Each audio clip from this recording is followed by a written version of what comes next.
Good morning, everybody. We are going off to the studio. So this is my backyard, and this is the way that I usually go over to the studio. So let's just go over. It is a lovely, lovely day. You can see lots of greenery around here at the moment. So isn't that cute? And I'll show you a bit of history, everybody. If you can see this tiny little building here, that was the original toilet, because my house is nearly 100 years old. And in Australia, they used to call these outhouses. So anyway, that's a little bit of history, isn't it? And now let's go into the studio. You can see my pink wall still. I still have not finished fixing the wall. I can't decide what color I'm going to do, but I think we're going to paint it all that pink. But anyway, let's go in and see what's happening. Now, you'll see so much stuff everywhere. This is all for the conference because I have to pack it, and here are the boxes getting ready so I can pack them up. So let's get going for a full day. First things first, I have actually turned on my machine, so you can see it being turned on. I need to make some melts today. The lid is tight on, and that just means that it's not melted at all. So we will wait for that, and then I'm going to do a few melts. And I thought I would show you this while we're here. These are a few earrings that I'm in the process of making. So if ever I have a little bit of hydrostone left, I make these. And you know what the beautiful thing about these is? They just look so pretty. They're going to be really, really unique. I mean, look at those colourful ones. I love them, like a tie-dyed type one. There's a few like lemon coloured ones, some beautiful sky blue, and they're just going to be really unique. So I do have a little Etsy channel that I'm putting them on. I'm going to see how that goes. If not, they'll go on my site, but I'm just going to see how they go on Etsy first, and we will be shipping these. We can ship these to the US. To the UK, we can ship them all around the world because they're just earrings. So that is something that is really, really good. So if you're from any country and you want them, I promise to pop the links down below. And you know, it's just a little bit of something fun, isn't it? So let's go over to the other side. I have to undo my candle molds. I'll be able to show you one of the new ones that I got, which is a really, really big mold as well. So let's go over there and check that out. Alright, so let's get on to making these. So here you can see my sandpaper. Now this is a sandpaper that can be used in water. So this is a water sandpaper. So you can see on here it's 1200 grit.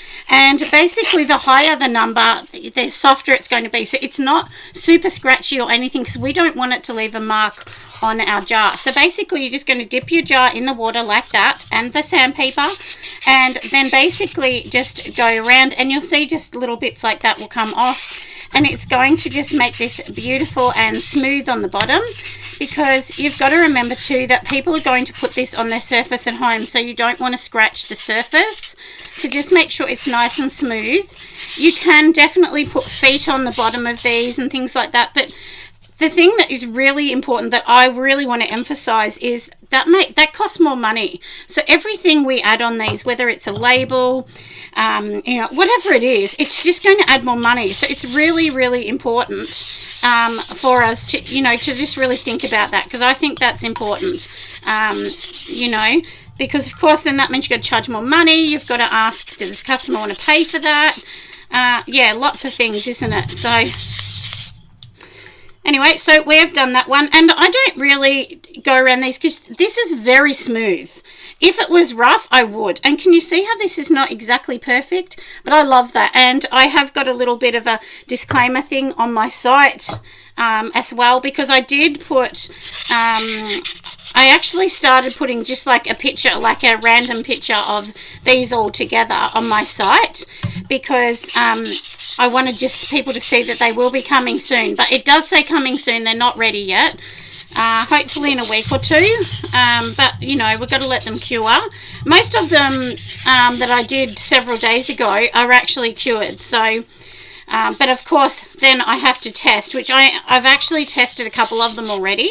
So you'll see them slowly introduced, and then I probably will end up taking away some of my other products that you'll see on my site. So now, can I show you something as well?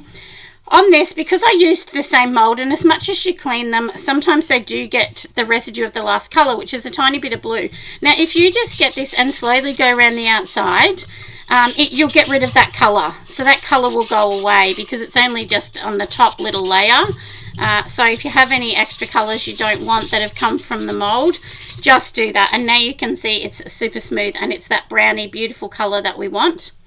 So what I do after these is then I just go around and then I'm going to, just wipe these clean so that there's no water on them. Then they've got to cure for 3 to 5 days. So these big ones will need 5 days because they're much bigger. But, some people might only do 3 days. But the small ones I've definitely noticed in 3 days. And you'll be able to tell because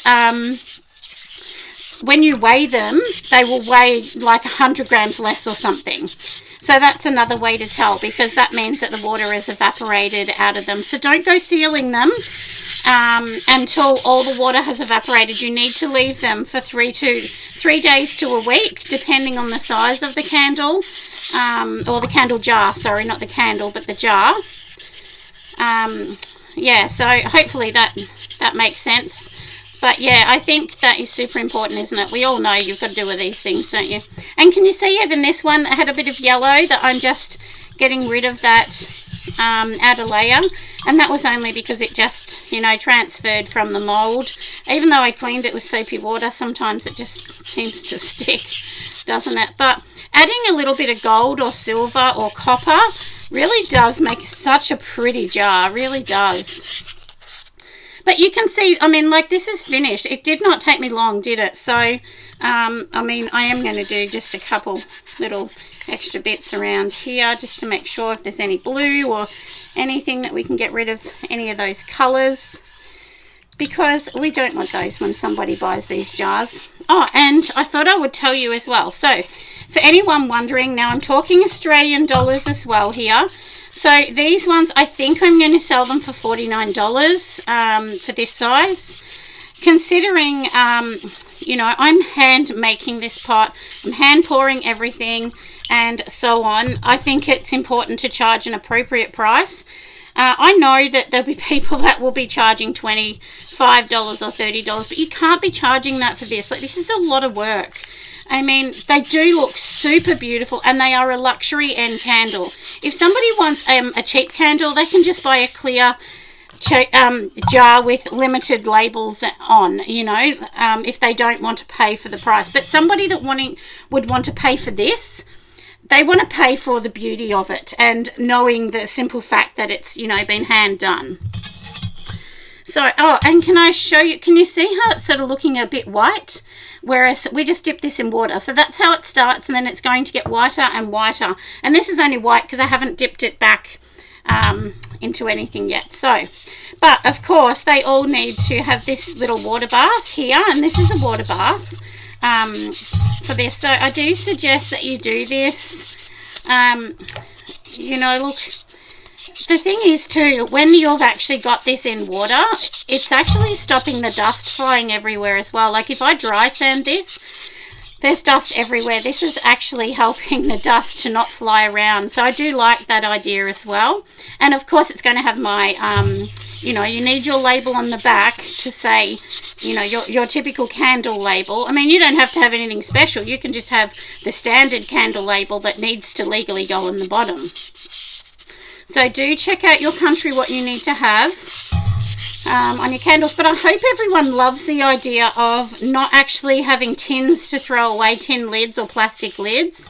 Because I was thinking about this the other day and then I thought, that's such a nice idea. I really loved the idea of not having to, have all these lids. Because one of my daughters, she has heaps of candles.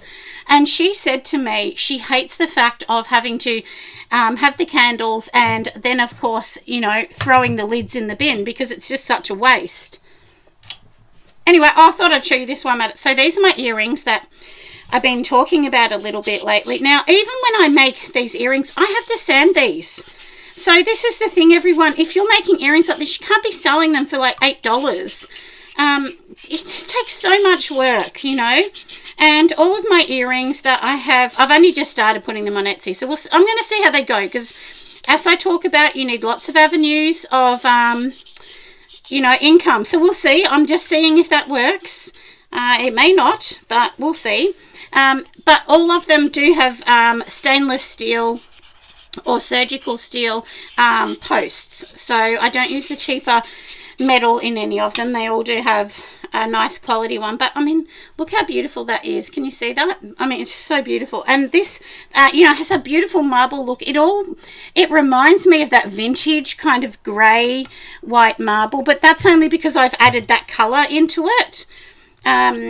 So yes, and this is the thing, once I sand these, then I let these earrings cure again, then I'm going to give them a bit of a lacquer, you know, just to give them a seal, and then I have to go and put all the earring pieces together. So I'm sure that you can kind of see, like, it's a lot of work, you know, it really is. But anyway, I know that you'll all understand and appreciate, you know, the amount of work that goes into these things. I do know that you'll all appreciate that. So, but I thought I would tell you that in case anyone's got an idea to sell them, that please don't sell them super cheap. It takes you a long time to actually make all of these. And I was hoping to show you some, but I think I might have left them inside. And earrings like these that are bigger. The one thing I found is these are really, really hard to get the hole, the hook through the hole. Yeah, and the same thing, they need the water bath, everyone. Don't just sit them and leave them in the water, like you just dip them in the water. But you know, it's the same thing. These are not going to be perfect shape. These are organically made, so with my little hands. So it's super important. And you know, when you're selling something like this, make sure you talk about that in your description. You know, say these are made by hand, these are sanded by hand, poured by hand. You know, you need to make sure that people understand they're not going to be exactly the same. They may differ from the picture and all of that. So anyway, we have done this bit, and I'm going to bring you back when I'm up to the next bit, and I'll show you when we get up to the melts. So I'll be back in a moment. I'm sorry I didn't get to actually do the video on these. I super forgot, and I was so busy because I thought I really need to get these things off the ground. But anyway, these are the melts. I have done those. So I'm just going to pack up a few things, do a few things for the Australian Soaping and Candle Conference. I've got to get these boxes ready, pick up some more packing peanuts today, and then my job is totally and utterly done. So I hope you have loved this video, my friends, and I would definitely see you on the next video. Bye.